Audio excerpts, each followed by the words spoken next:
U minusu je odavno 20-ak nezaposlenih prosvjetnih radnika iz Brčkog koji od tamošnje vlasti traže da im omogući, kao što je to ranije bilo, da rade na osnovu ugovora o privremenim i povremenim poslovima. Nadležni su im poručili da novca u budžetu za to nema i da je rebalans jedino rješenje. Zato su prosvjetari tražili sastanak na kome se druga strana nije pojavila. Njihov odgovor je protest već u ponedjeljak.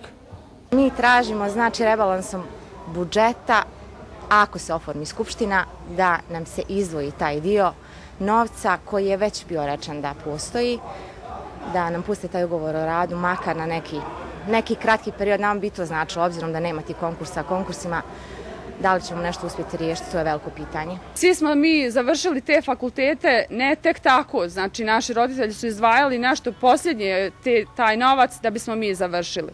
I evo, kad smo napokon i završili, da postavimo nekakve samostalne ličnosti, mi to ne možemo, mi i dalje moramo